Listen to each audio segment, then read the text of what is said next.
Hello दोस्तों, राधे राधे। कैसे हो आप सब? आशा करती हूँ आप सभी अच्छे हो गए। स्वागत है आपका फिर से एक नए ब्लॉग में। तो एक दिन का गैप फिर से हो गया, कोशिश करने के बाद भी नाकाम हो गई मेरी कोशिश, क्योंकि तबीयत ख़राब होने की वजह से मैं ब्लॉग फिर से नहीं डाल पाई। थोड़ी सी तबीयत फिर सुधार है, पहले से तो काफ़ी ज़्यादा आराम है, लेकिन हो जाता है ना, दवाई खाकर हमको नशा हो जाता है। थोड़ा सा भी आराम अगर हमको मिलता है तो ऐसा लगता है बस थोड़ा सा आराम कर लें, दवाई खाकर फिर करूँगी तो फिर नींद, जो दवाई का जो नशा होता है उसकी वजह से आँखें नहीं खुलती हैं। तो वही मेरे साथ हो रहा है आजकल। दवाई का नशा इतना ज़्यादा चल रहा है दिमाग में कि काम करती हूँ दिन में, खाना खाने के बाद जब दवाई खाती हूँ तो 3 से 4 घंटे की नींद तब लेती हूँ, फिर रात को भी जल्दी ही सो जाती हूँ, तो जिसकी वजह से ब्लॉग नहीं बन पा रहे हैं। तो इसी वजह से ब्लॉग नहीं डाल पाई। और ये ब्लॉग उसी दिन का है जिस दिन रात को मैंने परसों मैंने जो ब्लॉग डाला था उसी का बाद वाला हिस्सा है, यानी कि जहाँ से ब्लॉग मैंने एंड किया था वहीं से फिर से मैंने शुरू कर दिया अपना ब्लॉग। तो मैंने यहाँ पर घी गरम कर लिया है, और इतनी उम्मीद नहीं थी मुझे कि इतना सारा आज घी निकल कर आएगा मेरा। तो 2 किलो दूध आता है मेरे घर पे, और अच्छा दूध आता है, मैं सच बताऊँ बहुत ही अच्छा दूध आता है। और इतना अच्छा दूध आता है कि आप अंदाज़ा लगा सकते हो कि कितना घी निकला होगा। छोटा वाला डिब्बा मेरा पूरा भर गया, थोड़ा सा मैंने अलग से रख दिया और थोड़ा सा अभी और है। तो अब अंदाज़ा लगा सकते हो, क्या ही बोलूँ, अच्छा खासा घी निकल कर आ गया है। क्योंकि गर्मी का इतनी जो गर्मी, ये जो गर्मी पड़ रही है, इस गर्मी में कोई भी मलाई वाला दूध नहीं पीता है। पूरी मलाई को मैं हटा देती हूँ, तो 2 किलो दूध पे काफ़ी मलाई उतरती है यार, आप समझ सकते हो। तो सारी मलाई को पूरा 1 हफ्ता जोड़ने के बाद ये सारा घी मेरा निकला है, तो आधी किलो से तो ऊपर ही हो गया था। और उसके बाद घी भर के मैंने सारे, और 2 कढ़ाई रखी थी, क्योंकि एक कढ़ाई में मेरा घी सुबह रात में ही जल गया था। उसके बाद मैंने फिर दूसरी कढ़ाई में गरम किया था, और रात के बज रहे थे 10:30, और आपने देखा ब्लॉग में सबको भूख लगी थी, सॉरी 9:30, 9:30 बजे थे और सबको वापस से भूख लगने लगी थी। क्योंकि अगर थोड़ा सा भी खाना जल्दी हो जाता है तो रात को कहीं ना कहीं सबको भूख लगने लगती है। तो पहले मैंने सबको दूध दिया, उसके बाद इनको सबको चाय के साथ कुछ खाना था। तो आपने देखा था अभी मैंने गर्मियों में का चावल की कचरियाँ बनाई थी, तो उन्हीं को मैंने फ्राई कर दिया, तो सभी ने चाय के साथ चावल की कचरियाँ खा ली हैं। और रात के 9:45 बज रहे हैं जब हमारा चाय का नाश्ता हो रहा है, रात का नाश्ता हमारा चाय का कचरियों के साथ हो रहा है। और और चाय के चक्कर में देखो मेरा इतना बड़ा और एक नुकसान हो गया चाय के चक्कर में, क्योंकि सबको मैंने दूध दिया, उसके बाद सबके लिए चाय बनाई, और चाय लेकर जब अंदर चली गई तो परी को बोल दिया था जो दूध रह गया उसको फ्रिज में रख देगी, लेकिन परी ने फ्रिज में दूध नहीं रखा, और पूरा दूध बाहर ही रखा रह गया, और पूरा दूध मेरा जम गया। तो मैंने पूरे उस दूध में थोड़ा आधा नींबू काट कर डाल दिया, और अपना पनीर बनाकर कर लिया तैयार।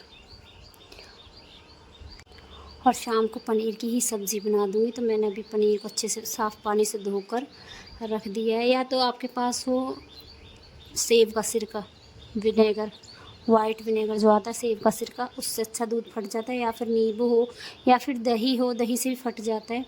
तो मैंने तो वाइट विनेगर तो नहीं था, नींबू से ही फाड़ा था, नींबू रखा हुआ था तो उसी से फाड़ा। तो दूध को अच्छी तरह से टांग दिया धोकर, एकदम 1 से 2 घंटे टंगा रहेगा तो उसका थोड़ा सा पानी निकल जाएगा। उसके बाद उसको रख दूँगी फ्रिज में। तो शाम को बनाऊँगी मैं पनीर। और यहाँ पर ही पता नहीं कितने ही दिनों से मुझे बोल रही है पास्ता खाने के लिए, कितने ही दिन हो गए उसकी पास्ता की डिमांड आ रही है, लेकिन डिमांड उसकी पूरी नहीं कर पा रही थी। तो आज उसने मुझे बोला मैं सारे घर के काम आपके साथ करा दूँगा मगर मुझे पास्ता बना दो। तो यहाँ पर ही ने प्याज टमाटर सबकी तैयारी कर ली है, पास्ता मैंने उबाल दिया। तो चलो मैं यहाँ पास्ता फ्राई कर देती हूँ। बोल रही थी मैं बना लूँगी, लेकिन अभी उसको इतना सब कुछ बनाना नहीं आता है, और मैं बिजली के काम गैस के काम थोड़े से कम ही कराती हूँ उससे, क्योंकि अभी इतनी समझदार नहीं है कि वो सारा संभाल लेगी। छोटे मोटे काम खुद ही कर लेती है तो वो कर लेती है, लेकिन मैं इतनी ज़्यादा छूट नहीं देती हूँ कि सारा काम वही संभाले। बस छोटे मोटे काम करवाती रहती हूँ, क्योंकि बच्चे को ये छोटे छोटे काम आने चाहिए, कब क्या कहाँ कब ज़रूरत पड़ जाए पता नहीं, कब किसके पास कब किस पर कैसा समय आ जाए कोई पता नहीं है किसी का भी। तो इसलिए मैं सिखाती रहती हूँ। यहीं मेरे आसपास घूम रही है तो देखती जा रही, देख सकते हो आप, घूमती जा रही है, देखती जा रही है, कोशिश करती रहती है कैसे क्या बनेगा। और अभी मेरा पास्ता बनकर तैयार भी नहीं हुआ अच्छे से, और इसको लगी है भूख, बोलती बस थोड़ा सा दे दो, उसके बाद में दे देना। तो यहाँ सबसे पहले मैं परी को थोड़ा सा चाय से पास्ता दे देती हूँ, उसका थोड़ा सा मन रह जाएगा, क्योंकि काफ़ी दिन से कह रही थी पास्ता बना दो पास्ता बना दो। इसको लगा मैं मजाक कर रही, तो थोड़ी देर के लिए तो बोल रही थी मम्मी मजाक तो नहीं कर रही पास्ता बनाने के लिए, लेकिन मैंने उसको पास्ता बनाकर खिला दिया है।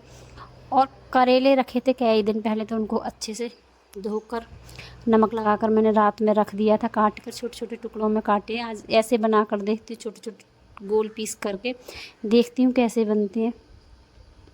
तो यहाँ मैंने अपने करेले काट कर रख दिए थे, उनमें मैंने एक उबाल भी लगा दिया है, क्योंकि जब हम करेले को उबाल देते हैं तो उसका थोड़ा सा कड़वापन चला जाता है, ज़्यादा कड़वापन नहीं रहता है। तो यहाँ मैंने एक सीटी ही लगाई थी, तो मेरे करेले अच्छे से उबल गए। इनको निचोड़ लेती हूँ। और अच्छी खासी मैंने प्याज काट लिए, 3 से 4 मैंने प्याज काटी थी, 2 आमी काटी थी। तो चलो यहाँ मैं बना लेती हूँ करेले की सब्ज़ी। और यहाँ मैंने करेले तो मैंने अच्छे से निचोड़ कर रख ली, लेकिन मैं करेले तलना ही भूल गई, पहले प्याज डाल दी। ये गलती मुझसे हो गई, क्योंकि कभी कभी क्या होता है हमारा ध्यान कहीं और ही रहता है, हम पता नहीं क्या क्या सोचते रहते हैं, जो बातें नहीं भी सोचते वो भी हमारे दिमाग में आ ही जाती हैं। तो पता नहीं किस किस बात के बारे में मैं यहाँ सोच रही थी। एक तो दिमाग में आता है कि समय का यार कोई भरोसा नहीं, कितना भी हम कर लें, लेकिन पल में क्या हो जाएगा, पलक झपकते में ही क्या हो जाएगा वो भी नहीं मालूम है। समय का कोई पता नहीं है। अभी आपने देखा जहाज़ जो क्रैश हुआ उसमें कितने लोगों की जान गई है, कितने ही लोग उसमें मारे गए। कोई कहीं जा रहा था, कोई कहीं जा रहा था, छोटे छोटे मासूम बच्चे थे, उनकी क्या गलती थी। बोलते ना बच्चों में तो भगवान समाया है, लेकिन उनकी क्या गलती थी जो उनके साथ ऐसा हुआ।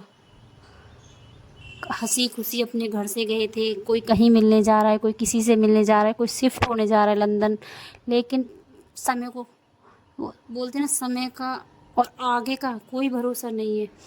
क्योंकि हम तो पता नहीं क्या क्या दिमाग लगा कर रखते हैं कि हम ऐसा कर देंगे, हम वैसा कर लेंगे, अगले साल ये होगा, अगले दिन वो कर लेंगे, पिछले दिन वो होगा, लेकिन अगला और पिछला कोई कुछ भी नहीं, एक पल का भी भरोसा नहीं है यार। बस यही दिमाग में कुछ ऐसी बातें और भी आ रही थी कि थोड़ा सा सोचते सोचते मैं भूल गई कि मुझे प्याज भी भूननी थी, सॉरी करेले भी भूनने थे। प्याज भून दी, करेला भूनना मैं भूल गई। तो फिर मैंने प्याज को बाहर निकाला छलनी में, फिर करेले डाले, करेले को तला।